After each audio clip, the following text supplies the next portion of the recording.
My name is Meghan Walsh, 30 years old, and I was sitting at my parents' kitchen table in Kansas City when my world shattered. I'd come home suitcase in hand hoping for a fresh start after my dreams of becoming a fashion designer crashed hard. The smell of roast chicken filled the air, but the tension was thicker. My sister, always the golden child with her corner office and perfect life, leaned forward, her eyes cold. "You don't belong here," she said, her voice slicing through me like a blade. I froze, waiting for someone to speak up to tell her she was wrong. But my own parents gave a small nod of approval, their silence louder than her words. My chest tightened, my hands shook, and I felt the sting of betrayal burn deep. I didn't cry. I didn't beg. I stood, grabbed my bag, and started collecting my things, each step heavier than the last. That night, I walked out of my childhood home, vowing never to look back. What happened next pushed me to the edge, but it also led me to a place I never expected, a place where I found who I truly was. Stick around, because this story isn't just about being pushed out. It's about what happens when you refuse to stay broken. Have you ever been told you don't belong by the people who should love you most? Drop your story in the comments, hit that like button if this resonates, and subscribe to join me on this journey of rebuilding from the ground up. Let's dive in. The rain was relentless as I drove away from my childhood home, my sketchbook and a bag of fabric scraps tucked beside me. That night, as I left Kansas City behind, my mind spiraled back to the past year, trying to understand how I'd ended up here, cast out by my own family. 12 months ago, I was in Portland, Oregon, chasing my dream of becoming a fashion designer. I'd moved there after college, drawn to the city's vibrant art scene, hoping to carve out a place for myself. I landed a job at a small boutique stitching custom dresses and sketching bold designs late into the night. The pay was meager, $10 an hour, barely enough for rent, but it felt like a foothold. My tiny apartment was a mess of fabric swatches and pencil shavings, each sketch a step toward my own fashion line. But Portland broke me down. The boutique's owner, a frazzled woman always juggling too many orders, started losing clients. Work slowed, and 6 months ago she called me into her cramped office. "We're cutting staff," she said, handing me a final paycheck and a shrug. I scrambled for freelance gigs, taking on small alterations for local shops, but the money wasn't enough. My rent was overdue, $1,500 in the hole. The landlord taped an eviction notice to my door, giving me 3 days to clear out. I sold a few dresses and an old laptop to afford gas for the long drive that took more than a day back to Kansas City. My bank account had $75 left. I didn't want to go home, but I was out of options. I thought my family would be a lifeline. Growing up, I was always the odd one out. My sister Courtney was the family's pride, straight A's, law school, a fancy office by 32. My parents, George and Elaine Walsh, never tired of bragging about her. Courtney's arguing a big case, my father would beam at dinner.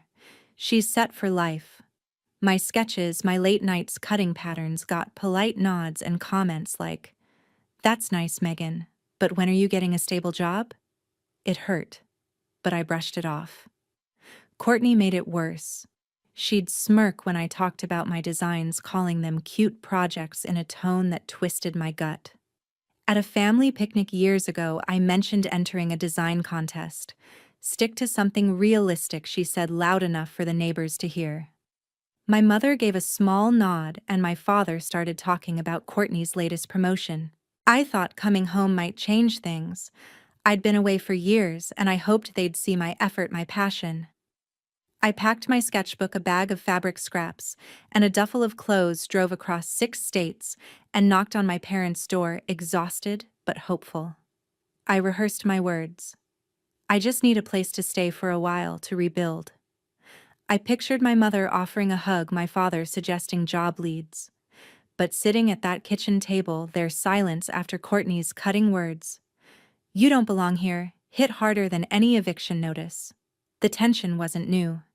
It had been there all along, woven into every family gathering, every comparison to my sister's perfect life.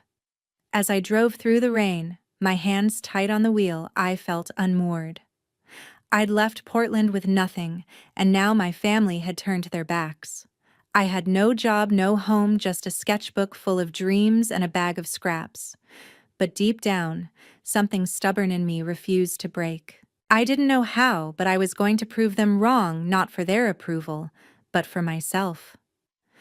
1 week later, I checked into a cheap motel on the outskirts of Kansas City, my bank account down to $200.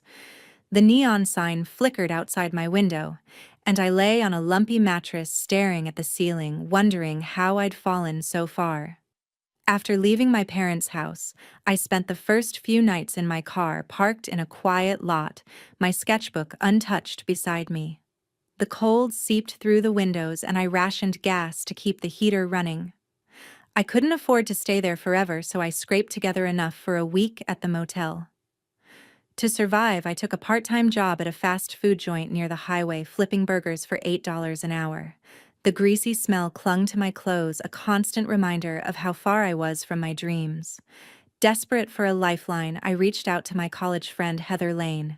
We'd been close back then, sharing late-night study sessions and big plans.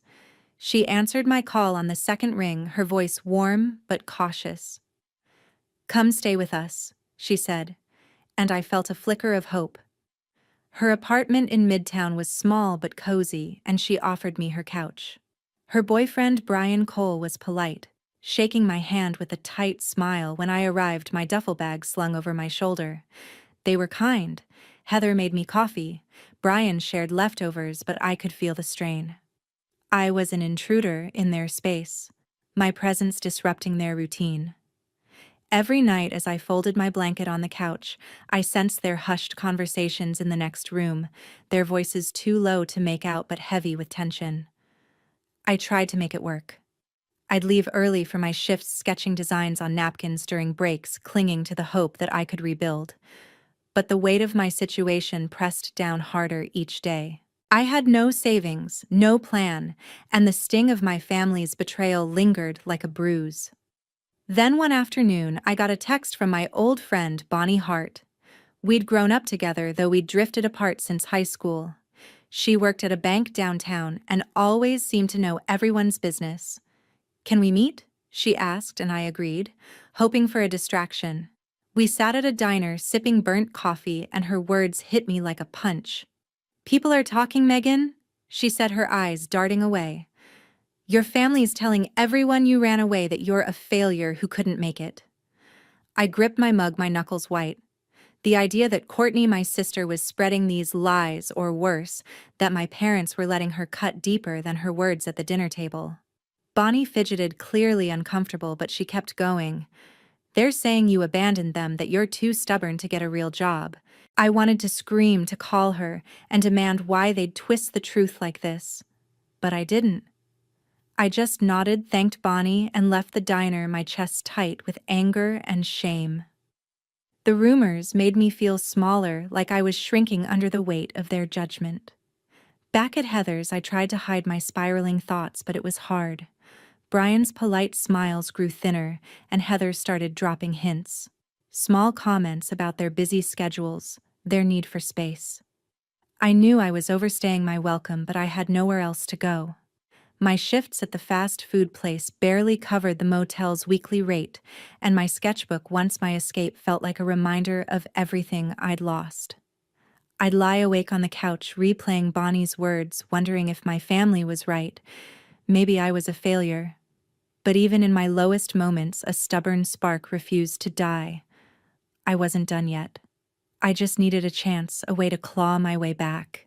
3 weeks later, I was sketching designs in a coffee shop in the Crossroads district when a woman approached me. My sketchbook was open pencil, scratching out a flowing dress inspired by the jagged edges of my recent weeks. I'd been coming to this place daily, a small escape from the fast food job and the couch at Heather's apartment. The hum of conversation and the smell of espresso gave me a sliver of normalcy, but I still felt like I was treading water. The woman, dressed in a tailored blazer and bold scarf, glanced at my sketches. "Those are striking," she said, her voice warm but direct. I looked up startled and met the steady gaze of Esther Moore, a veteran fashion designer who ran a boutique nearby. I'd heard of her. Her name floated around Kansas City's art scene, but never imagined she'd notice me. Esther sat down uninvited but not unwelcome and flipped through my sketchbook. "You've got a real eye for texture," she said, pointing to a design with layered fabrics. My cheeks flushed. No one had praised my work like that in years. She asked about my background, and I stumbled through a summary Portland the boutique job my return to Kansas City. I left out the family drama, but my hesitation must have shown. Esther didn't push. Instead, she told me about a community fashion project she was leading, showcasing local designers at a pop-up event. "I need someone with your vision," she said. "Join us." It wasn't a job offer, just a chance to contribute designs, but it felt like a lifeline. I nodded, barely trusting my voice. The next day, I walked into Esther's boutique, a bright space filled with racks of vibrant dresses and shelves of hand-dyed fabrics. I was nervous, clutching my sketchbook like a shield. Esther introduced me to her small team, 2 seamstresses and a pattern cutter, and gave me a corner table to work. For the first time in months, I felt a spark reignite. I spent hours sketching, pinning fabric samples, and discussing ideas with Esther. She was exacting but kind, pointing out flaws in my designs with a precision that pushed me to improve. "You're holding back," she'd say, tapping a sketch. "Trust your instincts." Her words stirred something in me, a reminder of why I'd chosen this path. But doubt lingered. Every time I drew a bold line or chose a daring color, a voice in my head whispered that I wasn't good enough, that my family was right to dismiss me. Working with Esther became my anchor. She shared stories of her own early days, rejections from big labels, nights spent sewing until dawn.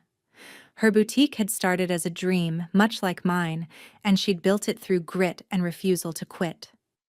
I wanted to be like her, confident and unapologetic, but my insecurities kept creeping in. What if I failed again? What if this project flopped, proving Courtney's words true? I pushed those thoughts down, focusing on the work. The project was a group effort, but Esther gave me space to shine, assigning me a segment of the show to design solo. I poured myself into it, sketching late into the night, my hands stained with charcoal from endless revisions. Our relationship grew beyond work. Over coffee breaks, Esther asked about my life, listening without judgment, as I let slip pieces of my family's rejection. She didn't offer pity, just practical advice. You can't control what they think, but you can control what you create. Her strength was contagious, and I started to see her as more than a mentor. She was a mirror of who I could become. Still, the weight of my past clung to me. Each sketch felt like a battle against the voices telling me I'd never make it. But with Esther's guidance, I was starting to believe I could. For the first time, I saw a path forward, one I'd carve myself. 3 months later, I stood backstage at a small fashion show in downtown Kansas City, my hands shaking. The air buzzed with chatter and the clink of glasses, but I barely noticed. My first collection, 6 dresses I'd poured my heart into, was about to hit the runway. Each piece was born from the raw ache of rejection, with sharp angles and bold fabrics that screamed defiance. Esther had given me a segment in the community showcase, and I'd spent weeks stitching, cutting, and reworking every detail under her watchful eye. Now, as models prepped and lights dimmed, I felt exposed, like my soul was about to walk out under those spotlights. What if they hated it? What if I'd misread everything Esther saw in me? The music started, a pulsing beat that matched my racing heart. The first model stepped out wearing a dress with jagged black seams and a burst of crimson silk. The crowd leaned forward, their murmurs shifting to gasps. I peeked through the curtain, my breath catching as they clapped for the second look, then the third. By the time the final dress, a flowing gown with layers of charcoal and gold, glided down the runway, the applause was deafening. A local blogger in the front row stood up, snapping photos, and I heard someone whisper, "Who designed that?" Esther caught my eye from across the room and gave a small nod, her lips curving into a proud smile. For the first time, I felt like I belonged somewhere. After the show, people crowded around asking about my inspiration, my process.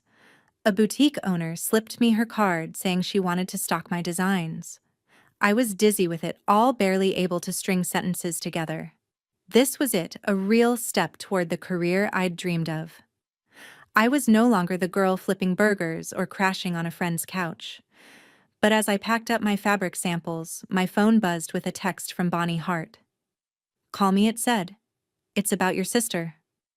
I hesitated, then dialed her number, bracing myself. Bonnie's voice was low, almost reluctant. "Courtney's in trouble," she said. "Her law firm's investigating her for unethical conduct, something about falsifying documents. It's bad, Meghan. She might lose her job." I stood frozen, the backstage noise fading to a hum. Courtney, the perfect sister who'd called me a failure, was unraveling. Part of me felt a flicker of satisfaction, a vindication after years of her smug superiority. She'd built her life on being better than me, and now her world was cracking. But another part ached. She was still my sister, and the thought of her falling brought no real joy, only a heavy mix of relief and guilt. I thanked Bonnie and hung up, my mind spinning. That night, I sat alone in Esther's boutique, the runway now empty. I thought about my parents who'd backed Courtney's words that night at the dinner table. Did they know about her troubles? Were they rethinking their judgment of me? I wanted to call them to demand answers, but I didn't. Instead, I flipped through my sketchbook, tracing the lines of the designs that had just won over a room full of strangers. Those dresses weren't just fabric, they were proof I could rise above the pain. Courtney's downfall didn't erase what she'd done, but it made me realize something: her success had always been their measure of me, not mine. Esther found me there, sketching by a single lamp. "You did good tonight," she said, sitting beside me. I told her about Bonnie's call, letting the words spill out: Courtney's investigation, my mixed feelings. Esther listened, then said, "You can't carry their mistakes. Focus on what you're building." Her words grounded me, reminding me of the path I was on. The show wasn't just a win, it was a turning point. I wasn't defined by my family's rejection anymore. I was a designer, and tonight I'd proven it to myself. 6 months after that night, I moved into a tiny apartment in the Crossroads district, my first real home in years. The space was cramped with creaky floors and a leaky faucet, but it was mine, shared with 2 roommates, Neil Fisher, a graphic designer, and Greg Stone, a barista. I'd signed a contract with an independent fashion label, Thread Vibe, to produce a small line of dresses based on my showcase designs. The pay, $1,500 per design, wasn't life-changing, but it was enough to cover rent and start saving. For the first time since leaving Portland, I felt a sense of stability, like I was finally planting roots instead of drifting. Living with Neil and Greg was a practical choice. They were friendly enough, splitting grocery bills and leaving notes about whose turn it was to clean.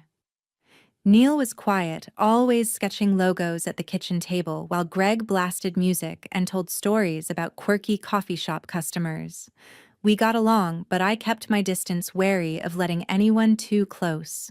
My past had taught me to guard my heart. Family could betray you, and friends could drift away.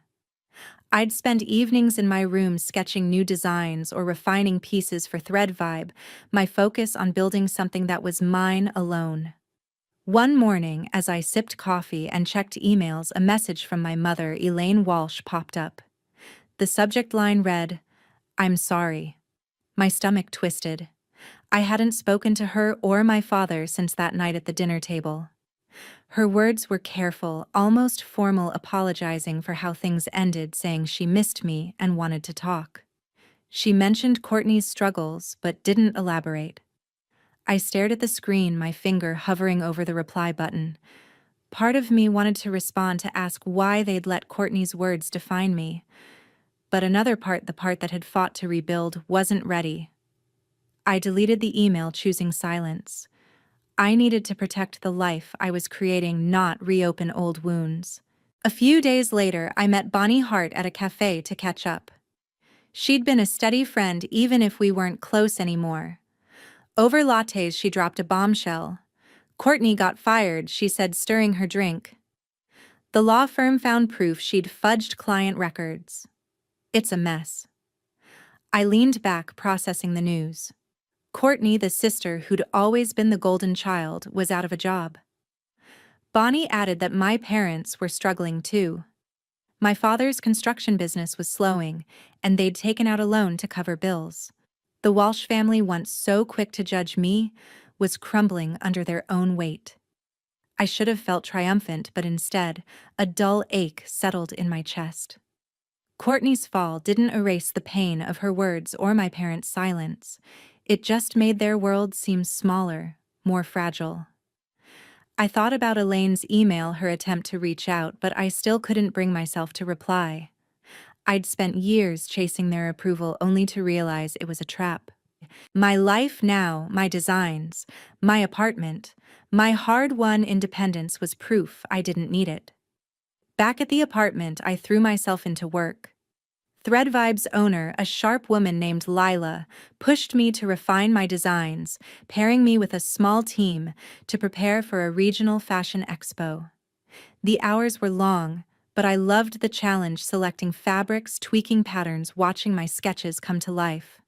Neil and Greg noticed my late nights and started leaving snacks on my desk.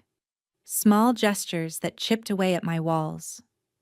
One evening, Neil asked to see my latest design, a bold jacket with angular stitching. "This is legit," he said, nodding.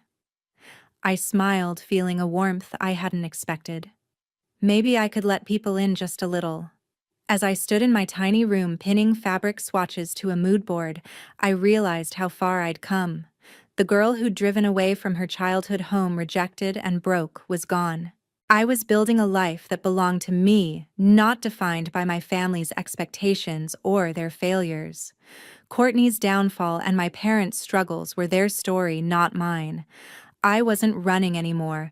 I was standing tall, ready for whatever came next. 1 year to the day after my sister told me I didn't belong, I stood on a stage in downtown Kansas City, my designs lighting up the runway. My first solo fashion show, a collection of 10 bold pieces, had sold out every ticket. The crowd, local artists, boutique owners, and even a few regional critics watched as models strutted in dresses that blended sharp lines with soft textures, each one a chapter of my journey. The applause echoed through the venue louder than I'd ever imagined. A critic from a Kansas City fashion blog approached me afterward, calling my work fearlessly authentic. Another offered a contract to feature my designs in a Midwest fashion magazine. I was no longer just a dreamer, I was a designer recognized and respected. Backstage, as I packed up fabric swatches, my phone buzzed with a voicemail from my father, George. His voice was strained, asking to meet, saying he and my mother, Elaine, wanted to make things right. A letter from Elaine arrived at my apartment the next day, repeating her apologies and begging for a chance to talk. I read it twice, my hand steady, but my heart heavy. Their words felt genuine, but too late. I'd spent a year rebuilding without them, and their attempts to reconnect stirred more pain than comfort. I didn't call back or write. Instead, I tucked the letter away, choosing to focus on the life I'd created, surrounded by people who believed in me. That life included Esther, who'd become more than a mentor. She was family in every way that mattered. Heather, too, had rekindled our friendship, inviting me to dinners and art gallery openings, no longer just a host, but a true friend. The fashion community in Kansas City embraced me, offering collaborations and support that filled the void my family left. I called them my chosen family, people who saw my worth without needing me to prove it. Their presence gave me the strength to keep going, to keep designing, even when doubt crept in. To understand my choice to stay distant from my parents, I started seeing Dr. Vivian Tate, a therapist recommended by Esther. In her quiet office, Dr. Tate helped me unravel the tangle of emotions tied to my family. She taught me about boundaries, how to protect my peace without guilt. Your value isn't tied to their approval, she said during one session, her words cutting through years of self-doubt. I learned to see my journey not as a reaction to rejection, but as a testament to my resilience. Courtney's fall, her firing, and the financial strain on my parents was their consequence, not my burden. They'd built their world on comparisons and expectations, and it had collapsed under its own weight. As I stood in my apartment pinning new sketches to the wall, I thought about where I'd been a year ago, driving away in the rain, broken and alone. Now I had a home, a career, and a community that lifted me up. The lesson wasn't about proving my family wrong, it was about finding where I truly belonged. Blood doesn't define family, love, support, and mutual respect do. I'd found that in Esther, Heather, and the artists who cheered my success. My designs were my voice, and they'd spoken louder than any argument ever could. To everyone who's followed my story, thank you for listening. Your support means more than I can say. I've learned that belonging is about building a life that reflects your truth, not someone else's expectations. What about you? Where have you found your place in the world? Share your stories, I'd love to hear them.